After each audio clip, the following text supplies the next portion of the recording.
Eric never believed in destiny until the stone sang beneath his hand. The sound was deep, almost primal, a vibration that traveled from his palm into his bones and up his spine. He froze, breath caught in his throat, staring at the carved spiral. In the heart of the obsidian slab. For 3 days, he'd camped in this forgotten corner of the Oregon wilderness, chasing rumors from old tribal records. For 3 days, he'd fought rain, mud, and loneliness, hoping to find nothing more than traces of early civilizations. What stood before him now was impossible. The monolith loomed 12 feet tall, a perfect pillar of black glass, carved with patterns that shifted under his gaze. Not weathered, not aged alive. Centuries of dirt had clung stubbornly to its grooves, and yet, beneath the grime, the symbols pulsed faintly, like the heartbeat of something long dormant. "This isn't real," Eric whispered, though the tremor in his voice betrayed him. His fingers traced a line of glyphs, fluid shapes that didn't belong to any earthly language.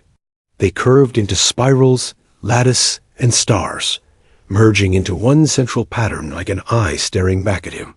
Against every instinct, he pressed his palm flat over it. The world exploded.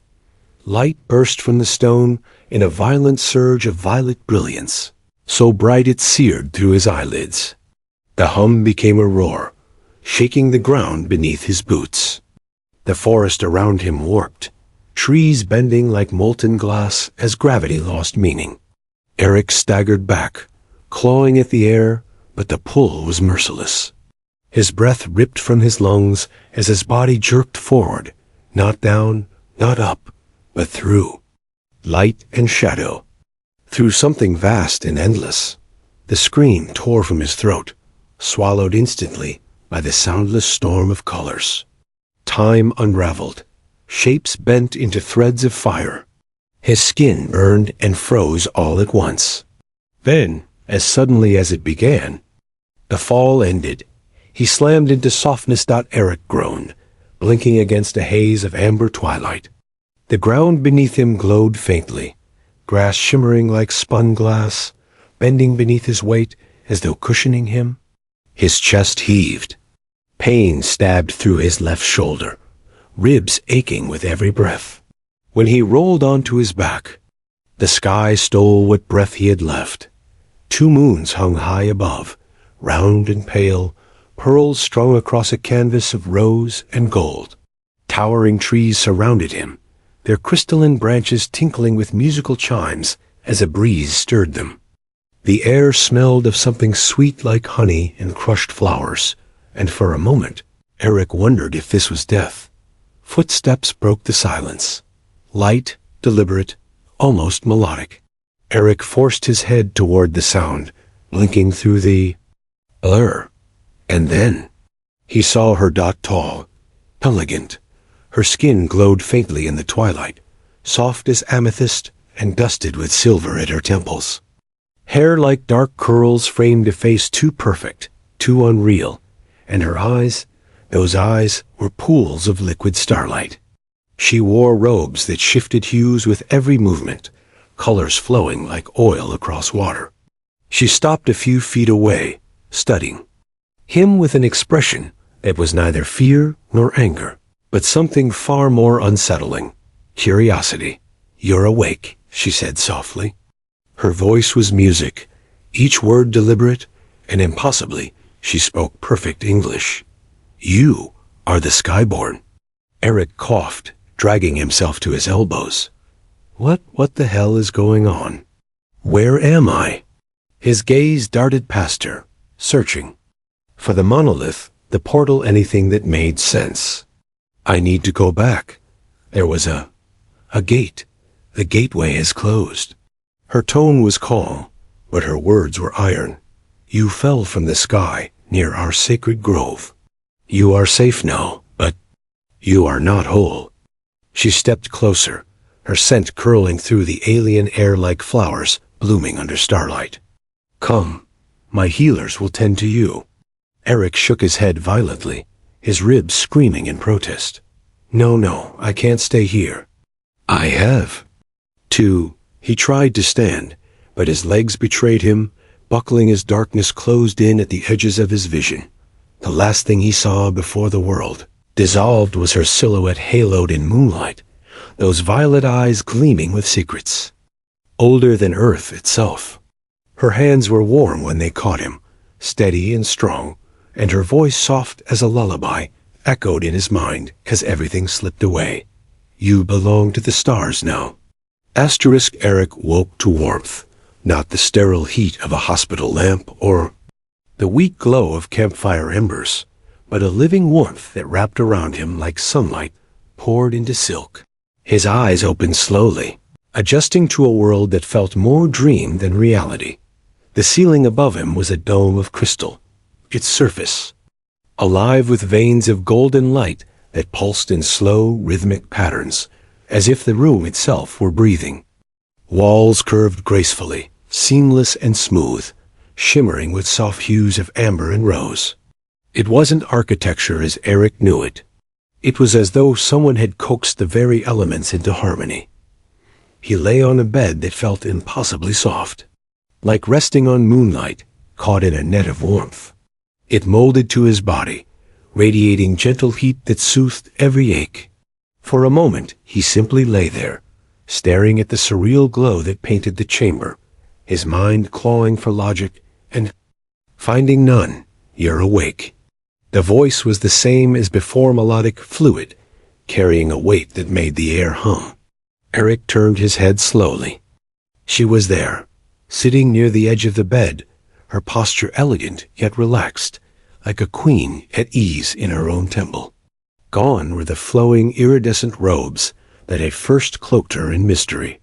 Now she wore a simple garment of soft white, fabric that traced the contours of her frame with quiet grace. Her skin shimmered faintly under the golden light, pale lavender kissed by silver undertones. Those eyes, deep pools of violet starlight, found his, calm but intense, as if they could peel away every layer of his thoughts. You've been unconscious for 3 days, she said, her words gentle but edged with authority. 3. Eric pushed himself up, the motion met with surprising ease. The sharp agony in his ribs was gone, his shoulders smooth and whole. He stared at his own arms, flexing his fingers. I was hurt, badly. My healers repaired what your body could not, she replied, almost matter-of-factly. But you needed time to adjust to our world. Your form is delicate. The word stung his pride, but confusion smothered the retort. Where am I? What is this place? The Palace of Aurelia, she said, her chin lifting slightly, as though the name carried the weight of stars. Our heart, our sanctuary. Aurelia. He repeated it, the syllables strange on his tongue. Listen, I need to get back. There was a portal, some kind of gateway. If I can find it. Her expression softened, but her voice remained firm. Impossible. The gateway is sealed. It will not open again for many moons. Eric swung his legs over the edge of the bed, ignoring the faint vertigo that followed. Then help me reopen it. I can't stay here. My team, they'll be looking for me. The shadowlands between here and the gateway are alive with predators. She cut in, her tone sharpening like a blade sheathed in silk. Even if you could survive the journey, even if you found the rift scar, its energy is spent. It cannot sustain passage. He stared at her, jaw tight. So what you're saying, I'm stuck here? Forever? For the briefest flicker, something passed through her eyes, hesitation, or perhaps something heavier, a truth she wasn't ready to share. When she spoke again, her voice was calm, almost soothing. You are safe here, she said softly. That is more than most who fall through the sky can claim. The words settled like a stone in his gut. Safe. The word sounded like a cage. Over the next days, Eric roamed the palace, each step unveiling wonders he couldn't reconcile with reason. Gardens that floated in midair, their roots dangling like woven threads of gold. Libraries whose crystal shelves whispered as books wrote and rewrote themselves, adapting to the reader's comprehension. Fountains of liquid light that sang when touched, their harmonies echoing through vaulted halls. And always, her presence lingered. Princess Kira of Varelia. He had learned her name from a court attendant who spoke with reverence, almost worship. She guided him through her world with an ease that belied her status, her laughter chiming like silver bells as she explained the delicate balance between their living machines and breathing nature. But every time he asked about the portal, about going home, her answer never changed. "You must remain," she said one evening as they walked along a balcony suspended over a glowing expanse of gardens. Twin moons rose behind her, draping her in light so soft it made her seem carved. From starlight, until it is safe, until the council decides. Eric leaned against the railing, his hands tightening around the cool crystal. The council? So now my life depends on a room full of strangers? Her gaze locked with his, violet irises shimmering like amethysts catching fire. Not strangers, she said quietly. Not anymore. The weight in her voice unsettled him, stirring something he wasn't ready to name. And yet, beneath the unease, a truth whispered through the silence. He was falling, not just through worlds this time, but into something far more dangerous. Asterisk. The palace glowed like a living jewel under the light of twin moons, its spires shimmering with veins of liquid crystal that pulsed in rhythm with an unseen heartbeat. Eric wandered its endless corridors, each turn unveiling a wonder that left him breathless and uneasy. Everywhere he went, eyes followed him. Silent attendants in garments of flowing light glided past, their faces serene but watchful. Guards in armor that shimmered like molten glass stood sentinel at doorways, their hands resting on blades that hummed faintly in the quiet. They didn't speak, but Eric could feel it, the unspoken verdict hanging over him like a storm cloud. He doesn't belong. But one presence shattered that sense of exile. Every time she appeared. Kira. She moved like a current of air, fluid and graceful, her laughter a soft ripple in the vast halls when she chose to share it. She had abandoned the regal formality of their first meeting, dressing now in garments that draped like water over her slender frame, their colors shifting with her mood-soft blues when contemplative, deep violet when amused. On the third evening, since his awakening, she found him in the great archive. The chamber was a cathedral of glass, its walls alive with words, symbols that glowed and danced, rearranging themselves mid-air, like fireflies forming constellations. Eric stood frozen, staring his sentences in an unknown script unraveled into English before his eyes. "They adapt," Kira said behind him, her voice smooth as silk.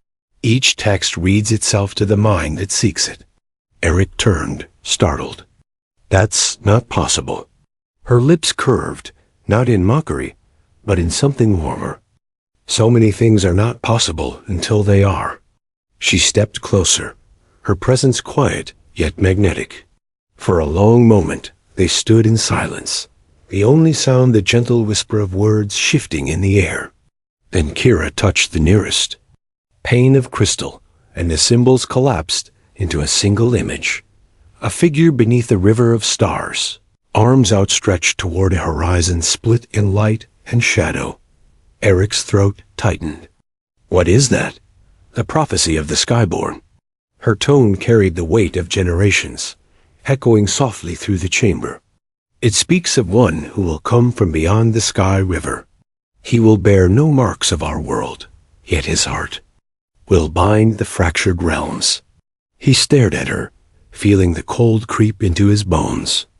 "You think that's me?" Her violet eyes met his, unwavering. "The signs align. Your arrival in the sacred grove. The monolith awakening after centuries of silence." And her voice faltered, just slightly, before steadying. "The way the light responded to you." Eric shook his head. "No, I'm not whatever that says. I'm just an archaeologist who touched the wrong rock." "The prophecy does not speak of titles," she replied, her voice soft but fierce. "It speaks of choice and love." The word hung between them, trembling in the charged air. Before Eric could answer, the crystalline doors of the archive flared.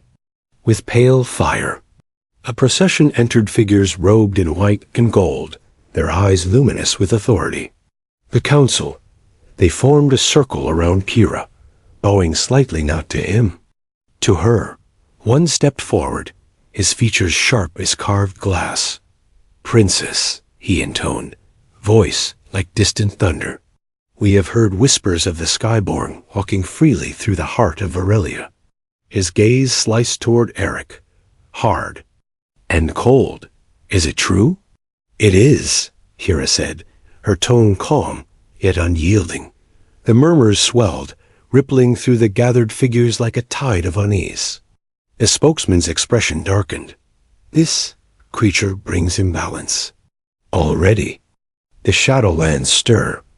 The kingdoms watch us with suspicion. Some demand his surrender." Eric's stomach dropped. "Surrender? To who?" "To those who would kill what they fear," the man said simply. Eric's pulse thundered in his ears, the crystalline chamber suddenly too bright, too alien. He opened his mouth, but Kira spoke first, her voice slicing through the tension like a blade. "He stays under my protection," she declared, stepping closer to him. Her violet eyes burned, daring them to challenge her. "Harm him, and you dishonor me and the throne I will inherit." Gasps rippled through the council. Eric could feel the weight of what she'd just done, the fracture it caused, the enemies it would breed. She was risking everything for him. When the council withdrew, their whispers lingering like smoke, Eric turned to her, his voice rough. "Why would you do that?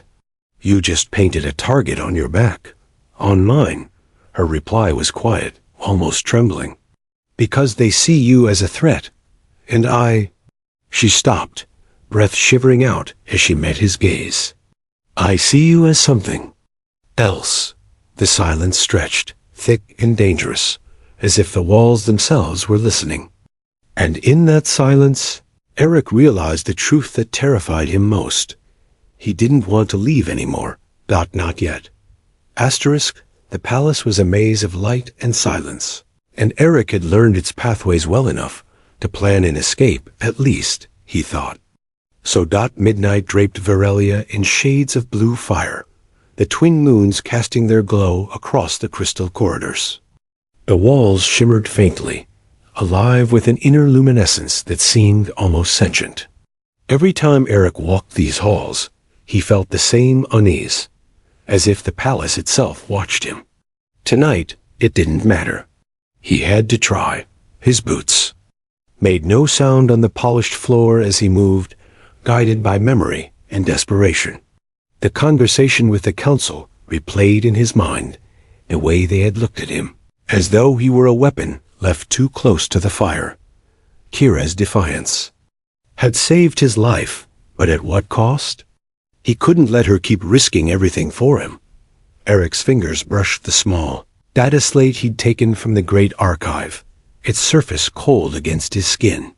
It contained a map, or what he believed was a map to the portal site.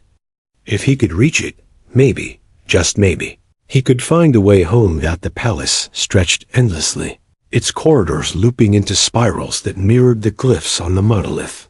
He passed through gardens suspended in midair, their flowers glowing like shards of frozen starlight. The silence pressed in, broken only by the faint hum of the crystal veins that ran through the walls. He reached a corridor that ended in a set of doors taller than any he'd seen before. They pulsed faintly, their surface etched with the same spirals as the monolith. Eric's heart pounded. This was at the Nexus Chamber. He placed his hand on the door, praying it would open.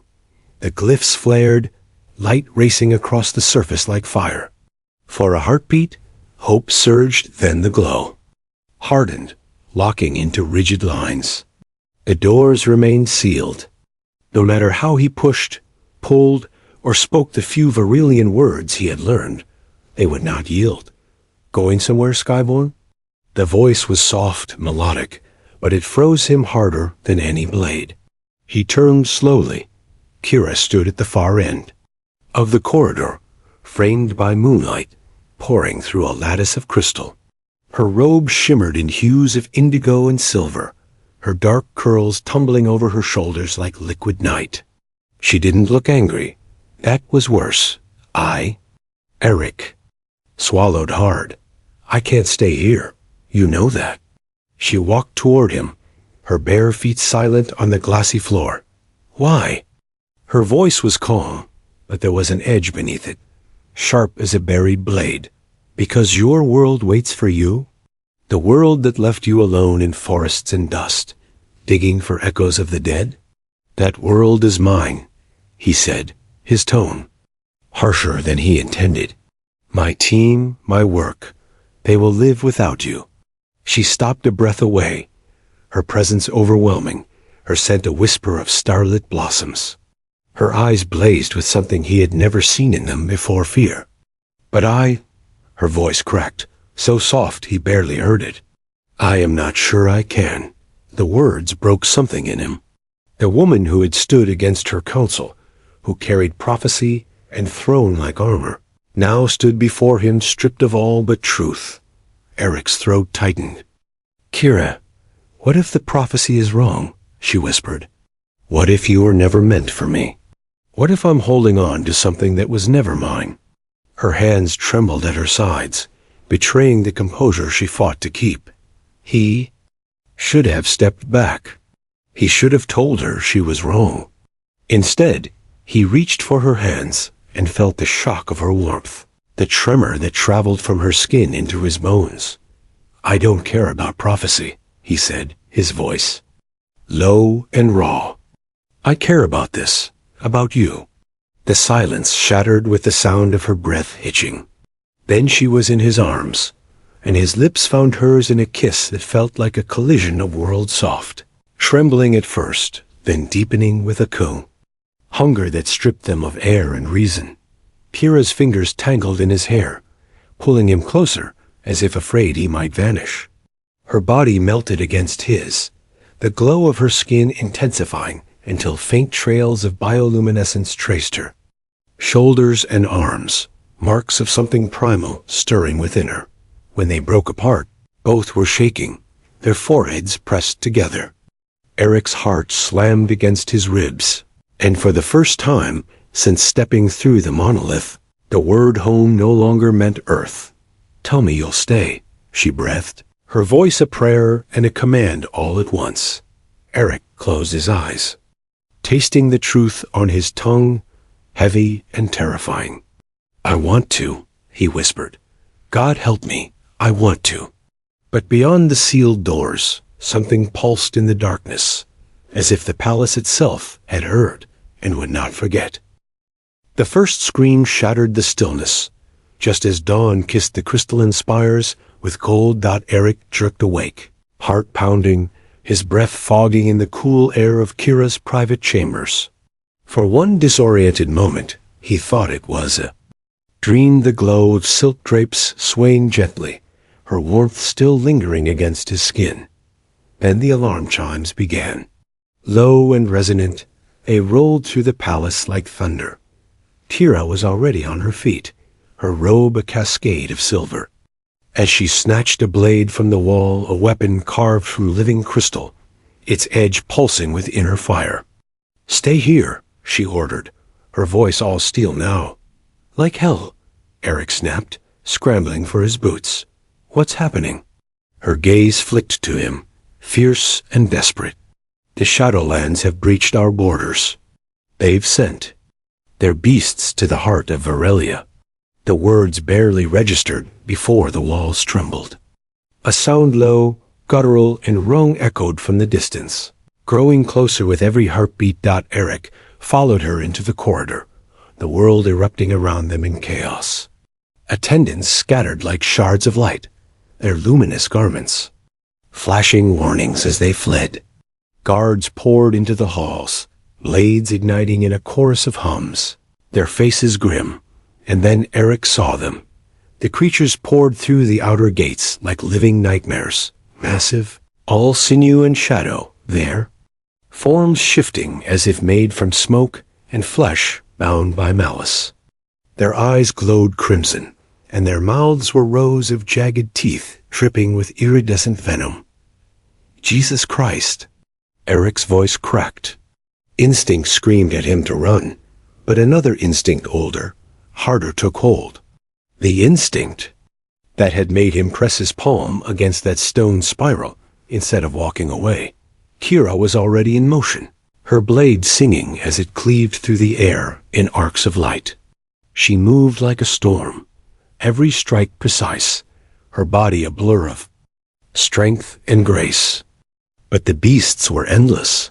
For every one that fell, two more surged forward, their claws raking sparks from the crystal floors. Eric grabbed the nearest weapon from a fallen guard, sword that thrummed in his grip like it had a heartbeat of its own. He'd never wielded anything like it, but the weight felt right. As another beast lunged, jaws snapping for his throat, Eric swung. The blade met flesh with a surge of energy that roared up his arm. The creature split apart in a burst of black, smoke and starlight, dissolving before it hit the ground. Eric staggered, adrenaline flooding his veins. Eric! Kira's voice sliced through the chaos. He turned just in time to see a beast twice the size of the others barreling toward her, its maw wide enough to swallow her whole. She spun to strike, but she was a breath too slow. Eric didn't think. He threw himself forward, slamming into her with enough force to knock them both aside. The beast's claws raked across his chest in a white-hot agony that stole his breath. But he swung upward with everything he had left. The blade sang as it carved through the creature's spine. It shrieked, an unholy sound that rattled the glass walls, then collapsed in a storm of dissolving shadow. Eric fell with it, blood spilling hot and slicked down his ribs. His vision blurred. Somewhere above him, Kira's face hovered her violet, eyes wide with horror, her hands glowing as she pressed them to his wounds. "Stay with me," she whispered, her voice breaking. "Please, Skyborn, don't you dare leave me." Light poured from her palms, sinking into his skin in waves of warmth. Eric gasped as fire turned to heat, heat to life, but the strength still drained from him like sand through a sieve. "You could have been killed," she choked out, tears streaking her luminous cheeks. "So, could you?" he rasped, his hand rising weakly to touch her face. Even now, with blood on his fingers and death whispering in his ears, he couldn't stop smiling at her. Couldn't let that happen. Around them, the tide shifted.